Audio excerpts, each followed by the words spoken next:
ያንንም እንግዲህ ወደ አማርኛ የተቀየረውን ለአድማጮች በቀዳሚነት ብናቀርብ ምን ይመስላል?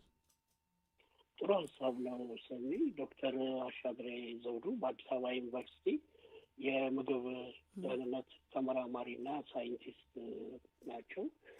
የኢትዮጵያ የሸማቾች መብት ተቆርቋሪ ድርጅት ደግሞ የስራ አመራር ቦርድ ሰብሳቢ ናቸው እና ሁልጊዜም ስለ ሸማቹ ደህንነት ግድ የሚላቸው ከመጻፍ በየመገናኛ ብዙሃኑ በየሚዲያው በመገኘት ትምህርት ከመስጠት ከማብራራት ከመሞገት ወደ ኋላ የማይሉ የአደባባይ ምሁር ናቸው ሰኒ። እኛም በፈለግናቸው ጊዜ ሁልጊዜም ትልቅ ስራ ያለባቸው ብዙ ተደራራቢ ኃላፊነቶች ያለባቸው ሁልጊዜም በፈለግናቸው ጊዜ አድማጮች በፈለጓቸው ጊዜ ከአጠገባችን የማይለዩ የሸማች ድምፅ የሸማች መብት ተቆርቋሪ ድምፅ ናቸው እና በዚህ አጋጣሚ አመስገን እፈልጋለሁና ልክ ነሽ። እሳቸው በእንግሊዝኛ ያጋሩትን ፌስቡክ ላይ ያለውን መጣጥፋቸውን መልእክታቸውን ወደ አማርኛ መልሰነዋል። እነሱም አንቺ ሂጅባቸውና ደግሞ እኛ በቀጣይ እንወያይባቸዋለን። አድማጮቻችንም የሚያነሷቸው ነጥቦች ካሉ በአጭር የጽሁፍ መልእክትም በስልክም ገብተው አስተያየት ሊሰጡን ይችላሉ። ሰሚ መልካም። እንግዲህ በቀጥታ ወደ ጽሁፉ ነው የምገባው። ምናልባትም እንግዲህ ዋናው ነጥብ የአካባቢ ጥበቃ እርምጃዎች ከሸማቾች ደህንነት ጋር መጣጣም እንዳለባቸው የሚያሳስብ ጽሁፍ ነው። ያለ አማራጭ የተጣለ የፕላስቲክ እገዳ የሸማቾች ጥበቃና የምግብ ደህንነት ስጋት በሚል ርዕስ ያቀረቡትን ወቅታዊ መልእክት ነው ቀደም ሲል እንደተናገርነው ወደ አማርኛ መልሰን የምናቀርበው። ኢትዮጵያ በአንድ ጊዜ ጥቅም ላይ ውለው የሚጣሉ ወይም ደግሞ ሲንግል ዩዝ የፕላስቲክ ማሸጊያዎች ላይ የጣለችው ገደብ ከአካባቢ ጥበቃ አኳያ የሚደነቅ ነው። መሬታችንን፣ ከብቶቻችንን፣ የውሃ አካላትንና ከተሞቻችንን ከፕላስቲክ ብክለት መከላከል አስፈላጊና መዘግየት ያልነበረበት ተግባር ነው። ይሁን እንጂ ከሸማቾች ጥበቃና ከምግብ ደህንነት አንጻር ሲታይ አንድ ወሳኝ ክፍተት ተከስቷል። እገዳው የተተገበረበት ፍጥነት ለአካባቢ ተስማሚና ለምግብ ማሸጊያነት የሚውሉ ተመጣጣኝ አማራጮች ከቀረቡበት ፍጥነት ቀድሞ ሄዷል። ይህ ክፍተት አሁን ላይ ሸማቾቹን በቀጥታ እየጎዳው ይገኛል። አንደኛ የምግብ ማሸጊያ መያዣ ብቻ ሳይሆን የደህንነት ከለላም በመሆኑ በምግብ ስርዓት ውስጥ ማሸጊያ 4 ወሳኝ ሚናዎች አሉት። እነዚህም ከብክለት መከላከል፣ የምግብ የመቆያ ጊዜን ማራዘም፣ መደበኛ ባልሆኑ ገበያዎች ውስጥ ንጽህናን መጠበቅ፣ የምግብ ብክለትን መከላከል። ቀደም ሲል ፕላስቲኮች በስፋት ጥቅም ላይ በሚውሉበት ወቅት በተለይም በመንገድ ላይ በሚሸጡና ዝግጁ ምግቦች ላይ እንደ መከላከያ ግርዶሽ ያገለግሉ ነበር። አሁን ግን ያለበቂ ዝግጅት በድንገት መወገዳቸው ነጋዴዎች የራሳቸውን ጊዜያዊ መፍትሄዎች እንዲፈልጉ አስገድዷቸዋል። እንዲህ ያሉ ጊዜያዊ መፍትሄዎች ደግሞ አደገኛ ሊሆኑ ይችላሉ።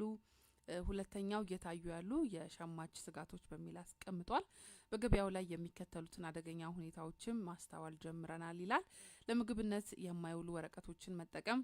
አንዳንዶቹ የወረቀት ውጤቶች ከጥራጊ የተሰሩ በመሆናቸው የህትመት ቀለም ቅሪቶችን፣ ማጣበቂያዎችን ወይም የኬሚካል መርዞችን ሊይዙ ይችላሉ። መያዣዎችን ያለበቂ ንጽህና ደጋግሞ መጠቀም። የተደራጀ የማጠቢያ ስርዓት በሌለበት ሁኔታ መያዣዎችን ደጋግሞ መጠቀም ለተላላፊ ብክለት ያጋልጣል። ምግቦች ለአየር መጋለጣቸው። ክፍት የሆኑ ማሸጊያዎች ምግቡ ለአቧራ፣ ለዝንብና ለሰው ንክኪ እንዲጋለጥ ያደርጋሉ። የምግብ ዋጋ መጨመር። አማራጭ ማሸጊያዎች ውድ በመሆናቸው ወጪው በቀጥታ ወደ ሸማቹ እየተጋፋ ነው። የምግብ መበላሸት።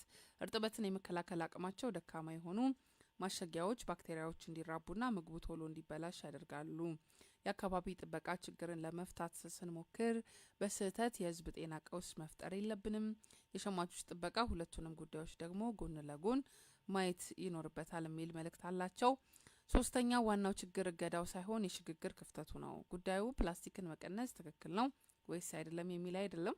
ትክክል መሆኑ ግልጽ ነው፣ ምንም አያጠያይቅም። ይልቁንም ጥያቄው የሚከተሉት ነጥቦች ናቸው ሲል ደግሞ ከታች ዘርዝሮ አስቀምጧል። ደህንነታቸው የተረጋገጠ አማራጮች በሀገር ውስጥ በበቂ ሁኔታ ይገኛሉ ወይ? ሻጮች በቂ ስልጠና አግኝተዋል ወይ? ሊበሰብሱ የሚችሉና ከወረቀት ለተሰሩ ማሸጊያዎች ግልጽ የጥራት ደረጃ ወጥቷል ወይ?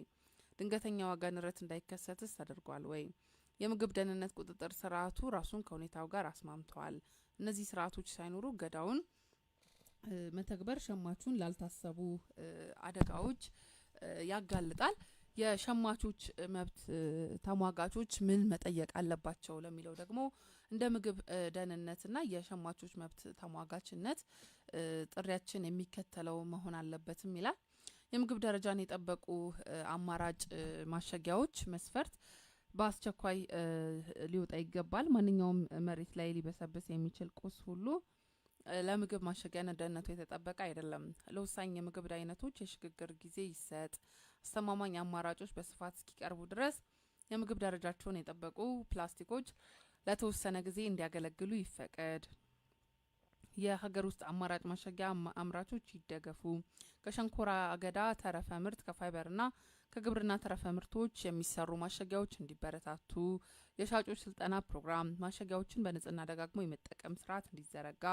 የዋጋ ቁጥጥር ለአካባቢ ተስማሚ በሚል ስም ሸማቹን ከመበዝበዝ መጠበቅ። አምስተኛው የአካባቢ ጥበቃና የሸማቾች ጥበቃ ተነጣጥለው መታየት የለባቸውም ይላል። ጥሩ ፖሊሲ የሚከተሉትን በአንድነት መጠበቅ ይችላል። አካባቢን፣ የምግብ ስርዓትን፣ ሸማቾችን፣ አቅምን ወይም ዋጋን ያማከለ እንዲሁም የህዝብ ጤናን ዘላቂነት ያለ ምግብ ደህንነት ምሉ አይሆንም።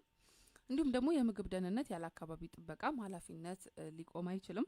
መፍትሄው እገዳውን ማንሳት ሳይሆን በእገዳው ዙሪያ ያለውን ስርዓት በተለይም የምግብ ደህንነት ስርዓቱን ማጠናከር ነው። ኃላፊነት የተሞላበት የሙግት አቋም መጠየቅ ያለብን ጥያቄ ፕላስቲክ ይመለስ ወይስ የሚለውን አይደለም። ይልቁንም መጠየቅ ያለብን የሸማቾችን የምግብ ደህንነትና የመግዛት አቅም ሳይጎዳ የአካባቢ ጥበቃ ፖሊሲን እንዴት መተግበር እንችላለን የሚለውን ነው። እንግዲህ ከዚህ ጋር በተገናኘ ይህ አሁን ላይ ኢትዮጵያ በምትፈልገው ሚዛናዊና በሳይንስ ላይ የተመሰረተ ድምጽ ነው የሚል ጽሁፍ ነው በአዲስ አበባ ዩኒቨርሲቲ ተባባሪ ፕሮፌሰር እንዲሁም ደግሞ የምግብ ደህንነት ሳይንቲስት ዶክተር አሻግሬ ዘውዱ ይህን የመሰለ ጽሁፍ እንግዲህ በፌስቡክ ገጻቸው አጋርተዋል። ዶክተርን እንደምናውቃቸው እንግዲህ ከምግብ ደህንነት ጋር በተገናኘ በተለይ ለረጅም ዓመታት ሲሞግቱ የሚታወቁ ናቸው። እንዲሁም ደግሞ በይገባኛል አይነት ስሜትም ህዝቦች የተጠበቀ ጤናማ የሆነ የጤና አጠባበቅ ስርዓትን እንዲከተሉ ሁልጊዜም ሀሳባቸውን በስፋት ያነሳሉ። በእኛም እንዲሁ በአራዳ ሸማች ፕሮግራም ላይ በተለይ ቅዳሜን ሳይሰለች ሳይታክት የገባ ነው የተለያዩ መረጃዎችን የሚያጋራን። ቁሜ እንግዲህ እንደሰማኸው ሀሳቡን አንተም ቀደም ሲልም እንዳየኸው በራስህ ይህን የመሰለ ጠንካራ ሀሳብን አጋርቶናል። እንግዲህ ከዚህ ከፕላስቲክ ጋር በተገናኘ ምናልባት አንተም ማለት የምትፈልገው ነገርና ከጽሁፉ ጋር በተገናኘም የተመለከትክበት ምልከታ ስቲል አድማጮችን ብታጋራ ቁሜ። አመሰግናለሁ ሰኒ። ዶክተር አሻግሬ ዘውዱንም እጅግ አርገን እናመሰግናለን በአድማጮቻችን ስም።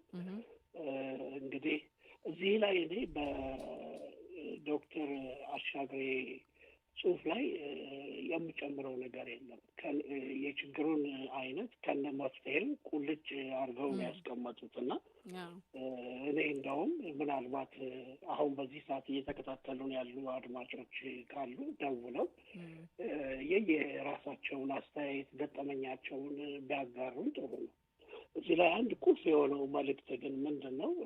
ለሌሎችም ሌሎች ፖሊሲዎችም አዋጆችም ወደ ስራ ከመግባታቸው በፊት በቂ ቅድመ ዝግጅት ማድረግ እንደሚገባ፣ ከዝግጅቱ በኋላ ደግሞ በቂ የሆነ የሽግግር ጊዜ እንደሚያስፈልግ ትምህርት የሚሰጥ ነው። ይሄ እንግዲህ በፕላስቲክ ይነሳ እንጂ ሌሎች አጠቃላይ ሀገራዊ ፖሊሲዎች፣ ስትራቴጂዎች፣ አዋጆች፣ ደንቦች ወደ ስራ ከመግባታቸው በፊት አንደኛ በቂ ጥናት ማድረግ ያስፈልጋል።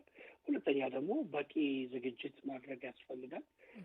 ሶስተኛ ደግሞ ያ አዋጅ፣ ያ ፖሊሲ፣ ያ ስትራቴጂ የሚተገበርበት የሽግግር ዘመን ያስፈልገዋል እና አንዴ አዋጅ ወጥቷል፣ ፖሊሲ ወጥቷል ተብሎ የሚተው ሳይሆን አፈጻጸሙን ከስር አሁን ይሄን ጉዳይ በባለቤትነት የሚከታተለው የፌዴራል አካባቢ ጥበቃ ባለስልጣን ምንድን ነው አተገባበሩ በምን ሁኔታ እየሄደ ነው የሚለውን ከስር እየተከታተለ መፍትሄ ሊሰጥ ይገባል። ሌላው ሰኔ የኔ አስተያየት የአካባቢ ጥበቃን በተመለከተ እንደ ሀገር እየገባንበት ያለው የፖሊሲ ለውጥ በጣም ከበለጸጉ ሀገራትም በላይ የፈጠነ እየሆነብኝ እንደ ሀገር ይሄ አቅም አለ ነው? ለዚህ ፈጣን ሽግግርስ የሚሆን መደላደል አለ ነው? እነ አሜሪካ፣ ሌሎች የአውሮፓ ሀገራት እነ ቻይና ሙሉ በሙሉ ባልገቡበት ሁኔታ እኛ ተሽከርካሪውንም ሙሉ በሙሉ ወደ ኤሌክትሪክ የመቀየር ፖሊሲ ጀምረናል።